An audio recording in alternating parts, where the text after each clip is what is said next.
நேற்றைய தினம் என்பது இந்திய கிரிக்கெட் ரசிகர்களுக்கு மிகப்பெரிய கொண்டாட்டமாக மாறியது.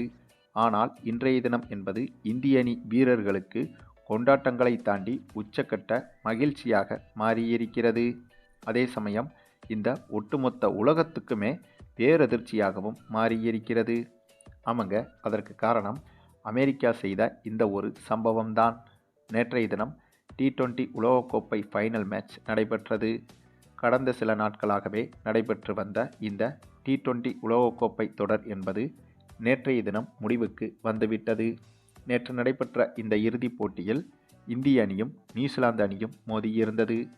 இந்த உலகக்கோப்பை தொடர் தொடங்கி முதலில் குரூப் சுற்றுகள், அதற்கு பிறகு சூப்பர் 8 சுற்றுகள், அதற்கு பிறகு செமிஃபைனல் சுற்றுகள், அதனைத் தொடர்ந்து நேற்றைய தினம் நடந்த ஃபைனல் மேட்ச் என இத்தனை சுற்றுகள் நடந்து முடிந்துள்ளது. அதிலும் குறிப்பாக நேற்று நடைபெற்ற இந்த இறுதிப் போட்டியில் இந்திய அணியின் செயல்பாடு என்பது அதிபயங்கரமாகவே இருந்தது.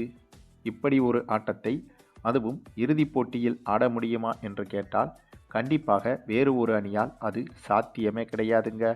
அப்படிப்பட்ட ஒரு ஆட்டத்தை தான் இறுதிப் போட்டியில் நேற்றைய தினம் இந்திய அணி ஆடி இந்த உலகக்கோப்பையை கைப்பற்றியிருந்தது. அதுவும் இந்த ஒரு உலகக்கோப்பையோடு இந்திய அணி மொத்தமாக 3 T20 உலகக்கோப்பைகளை தன்வசம் கைப்பற்றிவிட்டது. இதற்கு முன்பு அதிகபட்சமாக இங்கிலாந்து அணிதான் 2 உலகக்கோப்பைகளை கைப்பற்றியிருந்தது. அதாவது இங்கிலாந்து அணியும் இந்திய அணியும் தான் அதிகபட்சமாக 2 T20 உலகக்கோப்பைகளை கைப்பற்றியிருந்தது.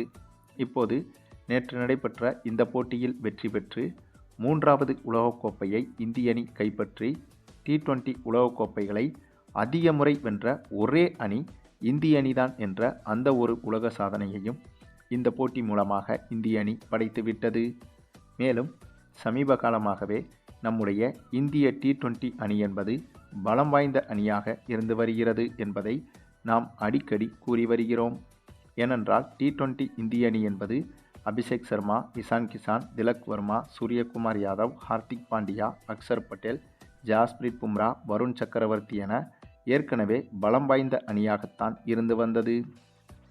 இந்த நிலையில் இதில் கூடுதல் பலம் சேர்க்கும் விதமாக சிவம் தூபே மற்றும் சஞ்சு சாம்சன் போன்றவர்களும் இந்திய அணியில் சமீப காலமாக இணைந்து இவர்களும் வெறித்தனமான ஃபார்மில் விளையாடி வருகின்றனர். ஆகவே இப்போது இருக்கும் இந்திய T20 அணியை எடுத்துக்கொண்டால் இந்த அணியில் இருக்கும் ஒவ்வொரு பேட்ஸ்மேன்களுமே சச்சின் டெண்டுல்கர் மற்றும் சேவாக்குக்கு சமம்தான். அந்தளவுக்கு ஒவ்வொரு பேட்ஸ்மேனும் களத்தில் இறங்கும்போது எதிரணிகளுக்கு கண்டிப்பாக தலைவலியாகத்தான் இருக்கும். இவரை அவுட்டாக்கி விட்டால் போதும், இதற்கு பிறகு வருபவர் அந்தளவுக்கு அதிரடியாக விளையாட மாட்டார் என்ற எண்ணம் என்பது எதிரணிகளுக்கு தோன்றவே தோன்றாது. ஏனென்றால் இந்திய அணியில் 7 முதல் 8 பேட்ஸ்மேன்கள் அனைவருமே சச்சினையும் சேவாக்கையும் கலந்தது போலத்தான் பேட்டிங் செய்து வருகின்றனர். மேலும் ஒரு காலத்திலெல்லாம் சச்சின் டெண்டுல்கர் விக்கெட்டை இழந்துவிட்டால் டிவியை ஆஃப் செய்துவிட்டு சென்று விடுவார்கள்.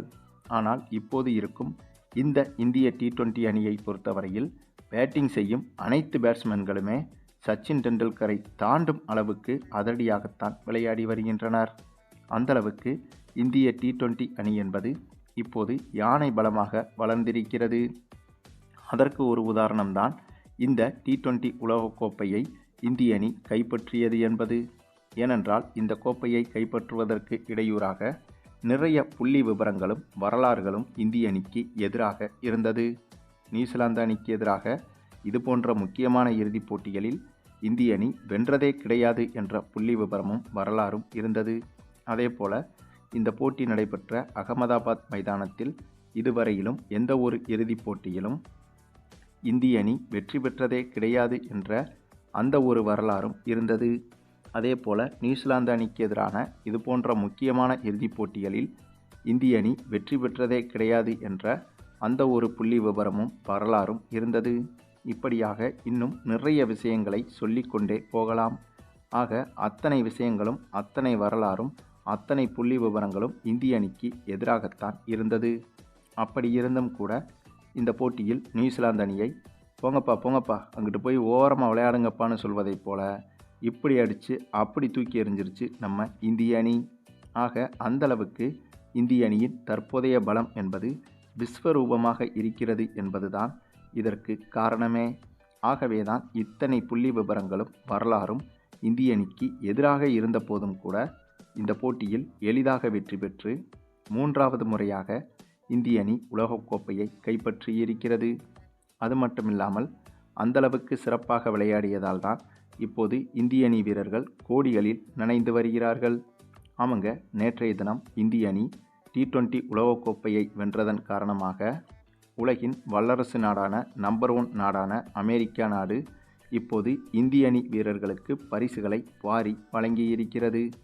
சொகுசு பங்களாக்கள், சொகுசு கார்கள் மற்றும் பல கோடி ரூபாய்கள் என இந்திய அணி வீரர்களுக்கு அமெரிக்க அரசு வாரி வழங்கியிருக்கிறது. அதுவும் இந்திய அணி T20 உலகக்கோப்பையை கைப்பற்றினால் எதற்காக அமெரிக்க அரசு இந்திய அணிக்கு பரிசு தொகையை கொடுக்க வேண்டும் என்ற கேள்விகளும் எழும்.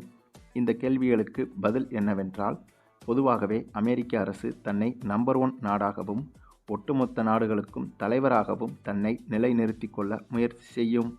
அப்படி இருப்பதால் T20 உலகக்கோப்பை போன்ற மிகப்பெரிய ஒரு வெற்றியை இந்திய அணி பெற்றிருப்பதால் இந்த சமயத்தில் இந்திய அணி வீரர்களுக்கு பரிசுகளை வாரி வழங்கினால் அது அமெரிக்காவுக்கு உலகம் முழுக்க மிகப்பெரிய விளம்பரத்தை தேடி கொடுக்கும்.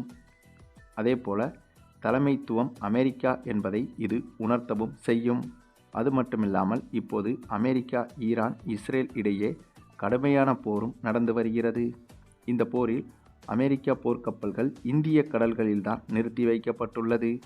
ஆகவே அந்த ஒரு விஷயத்திற்காகவும் இந்தியாவுக்கு கடமைப்பட்டு இருப்பதாக காட்டிக்கொள்ளவே அமெரிக்க அரசு இப்படி ஒரு பரிசுகளை வாரி வழங்கி வருகிறது.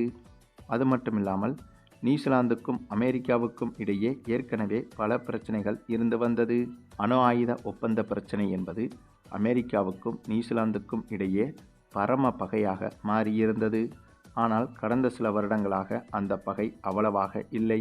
ஆனாலும் கூட மீண்டும் எப்போது வேண்டுமானாலும் இந்த அணு ஆயுத ஒப்பந்தத்தில் அமெரிக்காவை நியூசிலாந்து அரசு பகைத்து கொள்ள வாய்ப்பு இருப்பதாகவும் அண்மை நாட்களாக செய்திகள் வெளிவந்து கொண்டிருக்கிறது.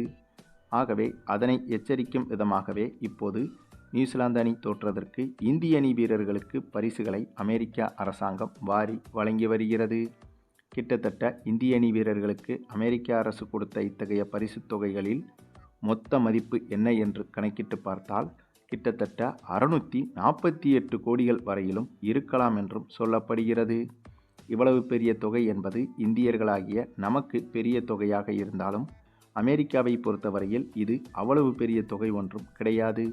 ஆகவேதான் இந்தளவுக்கு பரிசுகளை இந்திய அணி வீரர்களுக்கு அள்ளி கொடுத்து வருகிறது அமெரிக்க அரசு.